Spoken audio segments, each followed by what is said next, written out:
Yo, what's going on, guys? Pixel Gadget here, bringing you another Game Designer Plays Ultra Kill episode. So this one's going to be very exciting for you all the fans at home who were commenting, telling me to weapons more, to try parrying. Those were the two big suggestions from the fans. So that's what I did. I tried my darndest to play this game as best as I can, try hard mode, activated. However, I will say that this is a longer one because I died a lot. Like this level, these next two levels, the Burning World and whatever others, they just destroyed me. Absolutely obliterated me. One cool thing I noticed with the UI is when you punch, for whatever reason, the hand is like rendered in front of the UI. That was an interesting choice. I don't know the purpose of that choice, but I thought that was very interesting. Here I buy another nail gun upgrade. I was definitely trying to I haven't played the game since the last episode, so it's been like a week or two, but the game really brought me right back into the swing of things pretty darn quickly, I must admit. I did not understand this upgrade. I don't think I used it in the whole playthrough. In fact, like one thing I found when I was switching weapons, it was hard to like switch to the variants, the different variants, like in the midst of combat. I was just trying to switch madly with the scroll wheel. That one was pretty useful with the tracker beam or whatever. I have no idea. These guns are very creative. I must confess that the weapon variants are very unique. Lots of interesting stuff here. Still love these calm, relaxing garden scenes. So I'm like, okay, I spawn in. I'm like, okay, I gotta switch weapons more, so I'm switching. And I will say that the game actually does incentivize switching weapons naturally beyond just the score counter. Because, well, I noticed it most with the nail gun, where you can only shoot it for so long, so if you just were using the nail gun, there'd be a lot of downtime. So the game really does want you to switch periodically. Shotgun also, like the reload's pretty long with the double barrel version. I think I die in this room a couple times. Oh, this room is painful. This room is going to be painful to watch. You guys aren't going to enjoy this. I'll explain when it happens, but basically kill all the enemies and start realizing there's a cool attention to detail thing when you walk up to that screen. There's like a fuzzy CRT effect. If you've ever put your ear up to a CRT TV, you know that sound of like buzzing, the humming. I love the ploofs of flower particles coming off of those. I really like. I noticed that shooting different materials gives different hit effects. I know that's kind of standard, but I really liked the hit effects in this game. I thought they were nice, like wood, stone, dirt, and then the new like CRT screen shooting effect. Really enjoyed that. So this is a super cool like level design thing where the game basically has blocked all the doors, but you know what they say, when God closes a door, he opens a secret verticality path. So, yeah, and the game spawns in these enemies as I go up to signify to me, hey, you're going in the right direction. To signify, yeah, I want you to go up in this way. That's just pretty awesome. It takes me an embarrassingly long time to get up to that door up there. And so I kind of want to skip, actually. I've got the recording here, so I can just skip. Oh, this is powerful. So yeah, let's just say I take a long time to get up there. So whoops. I noticed that the character controller did not feel satisfying with this kind of precise platforming stuff. Did not enjoy it. Did not enjoy it. And maybe I'm doing this wrong. Was I supposed to wall jump against the wall there? I have no idea. This was a very exciting combat encounter. Did not expect it. And they spawned in the little zombie dudes. I'm trying to switch weapons. This is like one of the most awkward fights. I feel like I was really awkward in this game. I had like phases of being like locked in and doing what you guys told me to do. And then also just that was like so awkward right there. Yeah, but I did find a lot more success in the combat encounters by switching weapons often there. Hey, I parried it. You see that? I parried it again. You see that? I'm a pro already. I'm pretty darn good at this game, I think. I really liked the swinging lanterns in these interior scenes. Absolutely loved it. It reminds me of like how, yeah, just having physics objects that move around in the scenes. It reminds me of, I don't know if you guys remember, but when the Elder Scrolls 4 first came out, they were like showing off that in the dungeon scene, you could like move around the little chain link like shackle things, and I remember seeing that for the first time when I was really young, and I thought that was the coolest thing ever. And those lanterns, this is fucking disturbing. I thought that would do damage to me, but it didn't. I was like, oh, okay, kind of interesting. I still love the interactable checkpoints, the way you walk into them and they feel like solid. I really love that. And this is like set piece moment. Absolutely. I stopped just to take it in.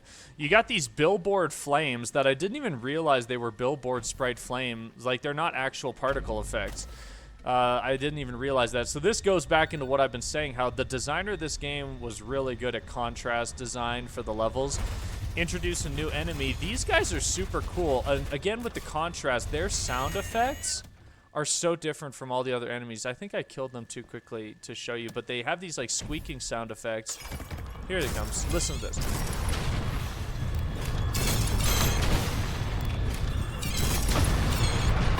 Anyways, you can hear them squeaking, and when they die, they make a squeaky kind of electronic sound effect, and that's really great. They're distinct from the other enemies. So, and then I noticed, oh my god, their limbs are destructible also, just like the other enemies.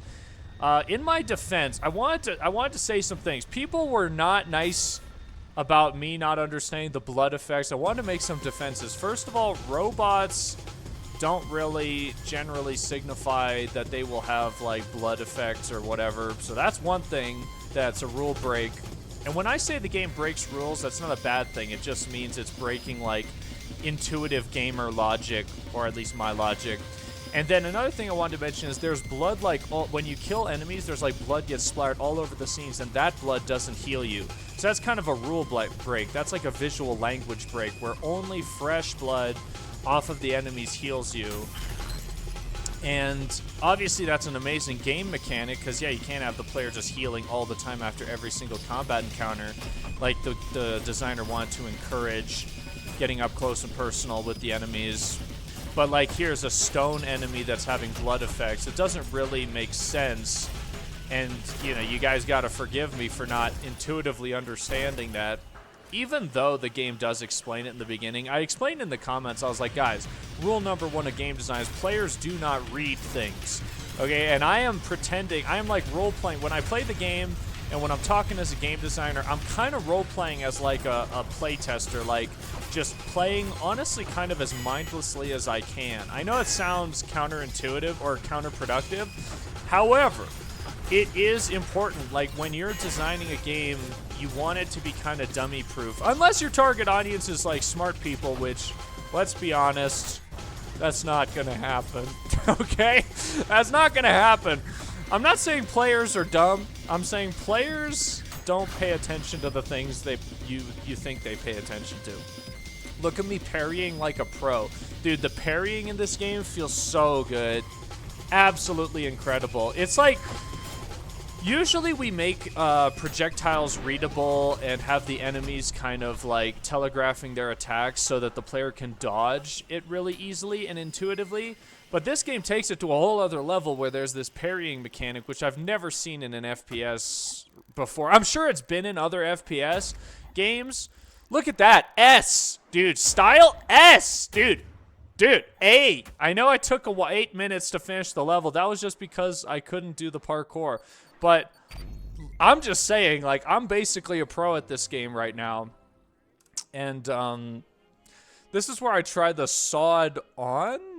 Oh, that's a good little play on words there. Sawed off, sawed on. Oh, I see what he did there. Okay. It's kind of cool watching the gameplay, because I did not even read that. I swear to God, I'm not intentionally not reading things. I just don't have the mental bandwidth to focus on playing good and taking in the tips and tricks, and then also reading things. Hulls of Sacred Realm, Limbo. Okay, cool. I'm really enjoying these levels, but this is where it gets hard. This is where the game starts to challenge me in ways that are just, yeah. I was like trying to experiment with the chainsaw thing. I guess I haven't run out of things to talk about with this game because it keeps introducing new enemies and new scenarios and stuff. I really love the verticality of this level, this little section, and I love the, like, obviously the architecture is absolutely bizarre and doesn't really make sense. Like, I'm no architect, but what the heck is going on here? Like, what is this place? And it's very abstract, very arcadey, and obviously I love it very much. So the game is kind of doing things that I don't usually enjoy in FPS, which is like abstract arcadey levels. I usually really like thematic, rich game. Oh, yeah. It's kind of interesting that sometimes when you die, it doesn't play the full death sequence where the screen gets all fuzzy and weird and it shows the like messed up code, lines of code. Very interesting. I don't know how it determines if it's going to show the full sequence of, like, you know, take a few seconds to die, or it's just going to spawn you right back in at the start of the encounter. Haven't been able to figure out how the game decides that stuff, but definitely looking good. It helped me. I didn't even realize, because sometimes, like, I remember one time if I fell into an abyss, it didn't kill me. It just kind of respawned me back in the level or whatever. Don't know what that's about. Don't know what's going on with that. There's a lot of mysteries. This is like the first time I actually used the coin flip. And then that's the only time in the whole playthrough I use it. I know, I should be using the different variants more, but we're just trying to survive, bro. At a certain point in the playthrough here, I just stop, like, trying to switch weapons and parry things, and I just go full try-hard, like, cheese the game mode. This is me cheesing the game, I would say. I'm just cheesing it right now. And then I dive down because I'm like, well, the people want to see what the people want to see, so okay. Definitely, but I was having a lot of fun playing this time until the next section. The next section, I die, like, at least 5 times, maybe 6 times. And it's, like, totally brutal. But I slowly memorize it and slowly learn how to do it. This section right here. I'll show you, I guess, the first couple deaths, but I do want to kind of skip through it at some point and just not take up your time so much. I thought it was interesting with the yellow particle guys, or the yellow projectile guys, how the projectiles are connected by some kind of like lightning thing, so they're harder to parry. Very cool mechanic. Honestly, like, the game is overflowing with like crazy mechanics. These flamethrower guys were so cool to me. I was like in love with them. I thought surely the game will, like, you know, run out of cool enemies to throw at me. Nope, they just keep coming, and they build on each other. Like, this game, this level pretty much uses all the enemies we've come across. Even this mini-boss, first death. I love how the guy ragdolls, your character ragdolls and goes flying. That reminds me of Tarkov. That's how you die in Tarkov, and I have, like, Tarkov trauma from getting head-eyes by people in that game like 50 million times. So thanks for the trauma, ULTRAKILL. Thanks for the... I love... and lava! Who would have thought? I always forget you can put lava in your video game levels. I always forget. Obviously, it really shines in a game like this where you're jumping around and moving verticality a lot, but it's good in all games. Lava and spikes are good in all video games, and I should put them in more of my video games, honestly. Because, first of all, they add color contrast, orange, glowing. Alright, so I just start dying, like, repeatedly here, so we're just going to start skipping through the footage, because I am just not on my A game these playthroughs. In this part, I think I just start cheesing it. I'm just, like, hiding behind a corner. And I know this is not how you're supposed to play the game, and I'm, like, getting basically no points. But I was tired of dying, and I wanted to finish the level, so here we are. I had only 18 HP, and I didn't want to get close to that freaking thing shooting its little fireballs. I was like, no thank you. One thing I've never been able to figure out is, do you have to crush... I guess you don't. Looks like I forget to crush him. Okay, but you can crush those head dudes when they fall on the ground. Okay, interesting. This part is super cool. I'm just loving the overall vibe of this set of levels. I guess like the red carpet and the temple and the Greco-Roman stuff. Kind of also mixed with like ornate church and like medieval style. It's just fascinating. I'm like, damn, dude, the guy who made this game, I'm amazed this game was made by a single dude because there's such a diversity of like art styles. I'm like, wow, this guy was like a master of multiple art styles, and I'm sure we'll discover more as we continue playing. I just found it fascinating that, because I'm honestly like, I'm not at the level where I can do like multiple different art styles well. I feel like I'm just getting the hang of the Greco-Roman style and the also like industrial sci-fi style. But beyond that, and maybe like contemporary style, if that makes sense, like just contemporary cars, buildings, houses, that kind of stuff. I'd love to get better at like fantasy style, high fantasy style, like wooden cabins, castles, things like that. But yeah, this guy clearly very effective level design, very effective visual design. I like the lighting also. I've recently been trying to get the lighting and post-processing working for my games, so I've started to appreciate these games more and more where it's like the game actually looks good. I'm like, how did you do that? My game looks terrible. How do I make it look better? You know, I don't even know how they do lighting in games. That's going to be a learning curve. I couldn't figure out what this thing was until I realized it's a waterfall. Small critique I have is that it should have maybe some sound effects, some movement, but I guess it's supposed to be like a hologram, though. It's supposed to be like fake water, so maybe I'm wrong, okay? This guy, the designer of this game, he knows what he's doing. It's his freaking game. I think, yeah, I think it's supposed to be like fake water. Here I finally realized the red skull is up there. And then a bunch of enemies spawn in through a broken wall. That's so cool. They instantiate through environment, destructible environment stuff. I think they break through a number of walls in these levels, which I found fascinating. Totally obliterate this dude. Just put the like tractor thing on his chest and boom. I killed that guy super fast. I was amazed. But yeah, basically, we've already gotten through the hardest part. I just was really enjoying the contrast of these levels. I like the kind of heat effect coming off of the lava there that's like distorting the camera. That's just a really nice touch. A lot of attention to detail here. And then something kind of exciting happens. I could move forward without getting the blue skull, but I'm like, hey, if we're here, we're just going to do it. So I end up going and getting the blue skull. This is where I like fully realized that, yeah, having the projectiles shooting like that and they're connected, they're harder to dodge and harder to parry. That's just very interesting. And then I love the drones, how they shoot like kind of a line of 3 projectiles. It's just every single enemy feels so unique. And I'm also noticing that the guy with the like the dude I'm shooting at right now, that guy, he has like 2 kind of attacks where he'll shoot in a horizontal line or like a vertical line in like a wave. So interesting. Like, I'm kind of amazed that one dude made this game. I just don't understand how this one guy made a better game than most like teams of indie devs make games. Like, how is that possible? Like, what drugs is this guy on? Like, I want to know. How does he live his life? Like, I need to know what this person is like. I need to meet this man.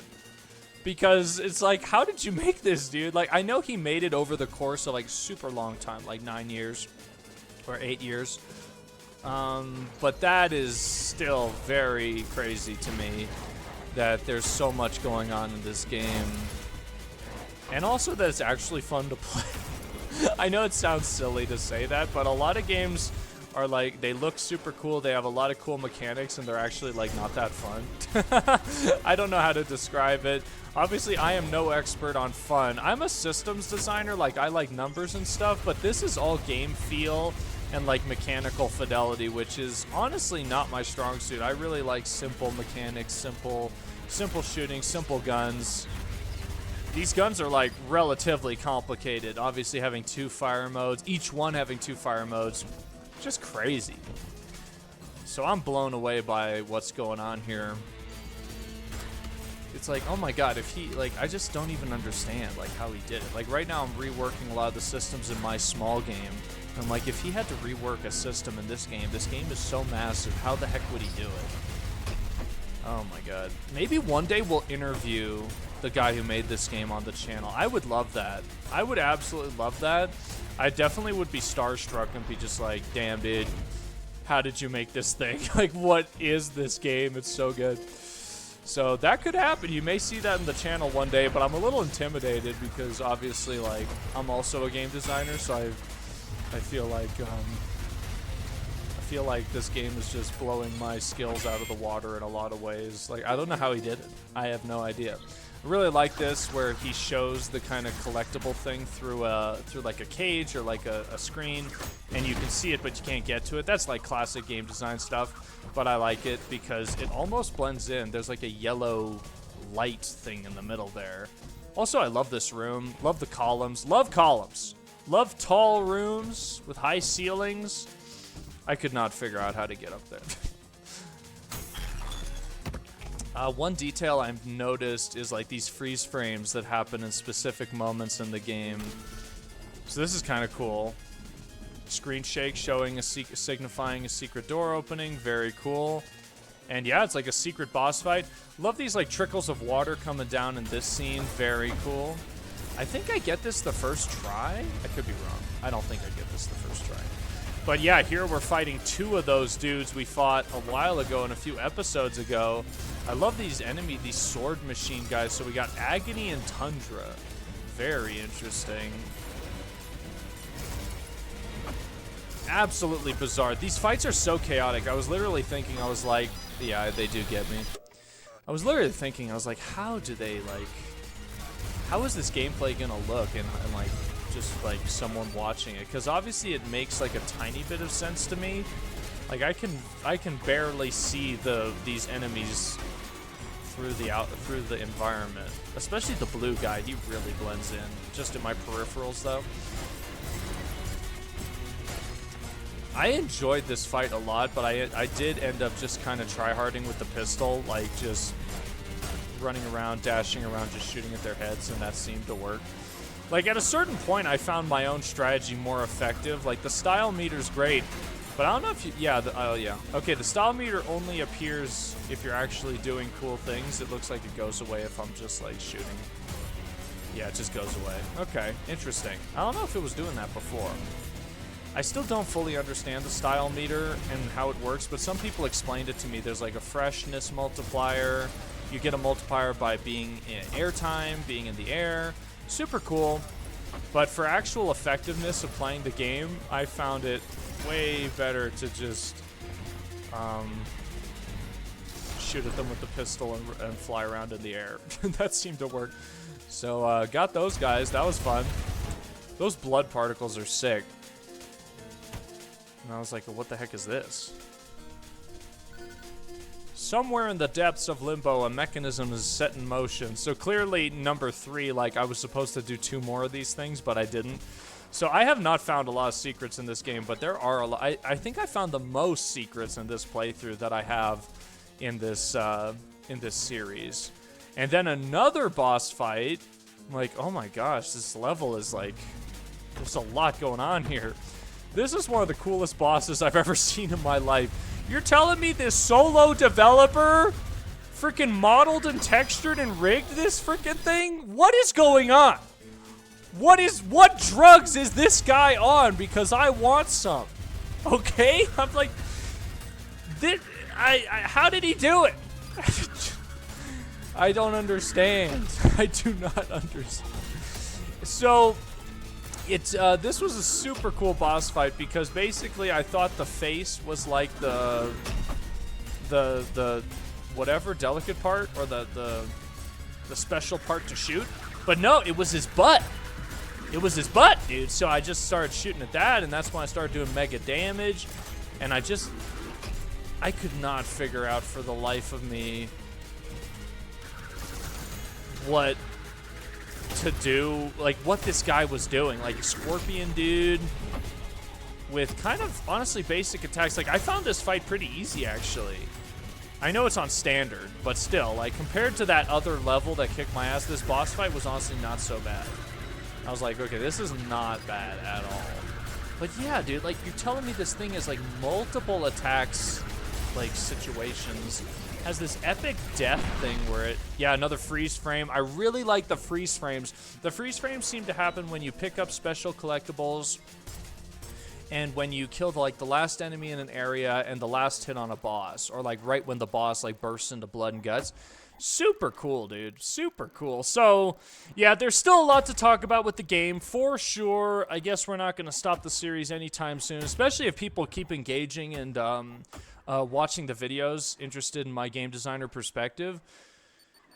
Yeah, so that's the gameplay right there, and I gotta say, it was pretty exciting. Like, I enjoyed the music a lot. The music had me bopping, bro.